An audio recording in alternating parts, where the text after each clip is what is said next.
न्याय प्रयास फाउंडेशन द्वारा आयोजित हुई विचार को संगोष्ठी विवाह एक नैतिक दुविधा। बनीपाक में स्थित होटल में न्याय प्रयास फाउंडेशन द्वारा एक विचार संगोष्ठी का आयोजन किया गया।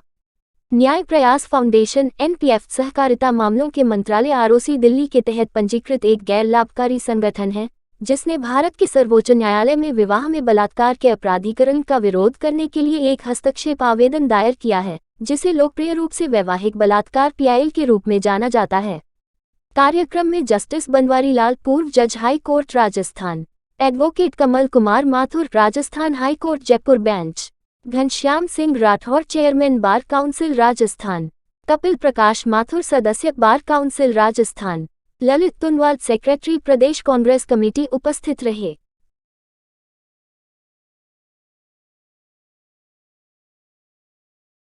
न्याय प्रयास फाउंडेशन 2022 में बनी है और हम लोग जेंडर इक्वालिटी पे, सुसाइड प्रिवेंशन पे काम करते हैं। और हमारा जो मेन ऑब्जेक्टिव है कि जेंडर बायस लॉज को हटाना और equality between all the genders, ये हमारा एक मेजर ऑब्जेक्टिव है। हम लोग इसी पे काम करते हैं। और आज हमारा जयपुर में यहाँ लेमन ट्री होटल में जो हमारा सेमिनार है, उसमें बेसिकली जो हमने आज किया है, जो हमारा टॉपिक था वो था मैरिज एंड एथिकल डिलेमा, विवाह एक नैतिक दुविधा। तो इसके पीछे जो सबसे बड़ी चीज़ है कि आप लोगों को पता होगा और आप लोगों के माध्यम से आगे लोगों को पता चले कि सुप्रीम कोर्ट में एक पीआईएल है, मैरिटल रेप पीआईएल, जिसमें आदमी के ऊपर, पुरुष जो पति होगा उसके ऊपर एक रेप का वो लगता है, चार्ज लगाने के लिए, रेपिस्ट बनाने के लिए एक पीआईएल डाली गई है, पब्लिक इंटरेस्ट लिटिगेशन। तो हमने उसको अपोज किया है और हमने सुप्रीम कोर्ट में एज अ इंटरवेंशन एप्लीकेशन डाली और सुप्रीम कोर्ट में मैटर विचाराधीन है।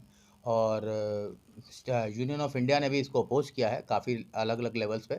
और सबसे बड़ी चीज़ है कि जो हमारे हिंदुस्तान में मैरिज कल्चर है, एक सेक्रेमेंटल है, एक विवाह को एक सूत्रधार माना जाता है आगे सोसाइटी के लिए। तो ऐसा ना हो कि ये मैरिटल रेप आए और पुरुषों के ऊपर रेप का चार्ज लगे।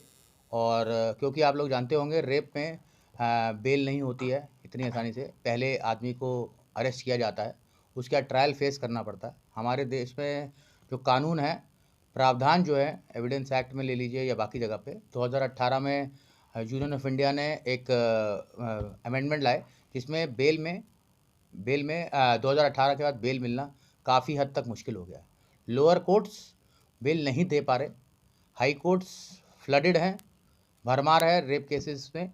और अगर ये कानून आ जाता है तो हमारा जो पूरा जुडिशल सिस्टम है वो एक उसमें बन जाएगा कि जिससे कि सिर्फ रेप के केसेस होंगे पति के ऊपर, जो बच्चे हैं परिवार में, जो हस्बैंड वाइफ के रिलेशन में जो बच्चों की जो सबसे बड़ी भूमिका है, उसमें एक पति को रेपिस्ट बोला जाएगा, बच्चों को रेपिस्ट का बेटा या बेटी बोला जाएगा।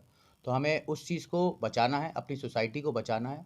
और जो हमारा एनसीआरबी का डाटा भी बोलता है कि सुसाइड होता है हर 8 मिनट में, हर 8 मिनट में एक पुरुष सुसाइड करता है। तो हम बेसिकली काम करते हैं सुसाइड प्रिवेंशन के लिए। हमारी एक हेल्पलाइन भी है जिसमें हम 24/7 चलाते हैं। अगर कोई भी सुसाइड प्रिवेंशन में जाते हैं, बहुत सारे थानों में हमने सुसाइड प्रिवेंशन के लिए दिया है और बहुत सारे एजुकेशन इंस्टीट्यूट में हमने सुसाइड प्रिवेंशन के लिए काम किया है। तो हमारा मेन ऑब्जेक्टिव है सुसाइड प्रिवेंशन। और मेल सुसाइड इतना ज़्यादा हो गया, 8 मिनट में एक आदमी अपनी जान दे रहा है, तो उसे बचाने के लिए तो फाउंडेशन का क्या प्रयास है और अब तक क्या एक्सपीरियंस रहा है? हमने अपनी तरफ से, न्याय प्रयास फाउंडेशन की तरफ से सुप्रीम कोर्ट में एक याचिका दायर करी है, अब उसको अपोज किया है और मैटर अभी सुप्रीम कोर्ट में है, तो विचाराधीन है। तो इस पर तो ज़्यादा जो है हम उसके बाद ही बता पाएंगे। लेकिन ये है, हमने इसे रिजिडली अपोज किया है, जुडिशरी से, स्टेट से, जो यूनियन ऑफ इंडिया, उससे रिक्वेस्ट भी किया है कि ये प्रावधान ना लाया जाए। जो आईपीसी 376 है उसमें हस्बैंड को अभी लेजिस्लेचर ने बोला हुआ है, आदमियों को, पतियों को उससे अलग रखा गया है, उसको उसमें ना डाला जाए उस कैटेगरी में। तो इसलिए हमारा यही मकसद है, हमारा यही प्रयास है कि ऐसा कानून जिसमें पति को एक रेपिस्ट कैटेगरी में डाला जाएगा। We are very well against any violence against any gender. और हमने जो ये मैरिटल रेप है, रेप अपने आप में एक बहुत बड़ा वो है, एक सोसाइटी को एनलार्जमेंट को ख़राब करता है, लेकिन इसीलिए हमने इसको बोला है स्पाउजुअल सेक्सुअल अब्यूज़।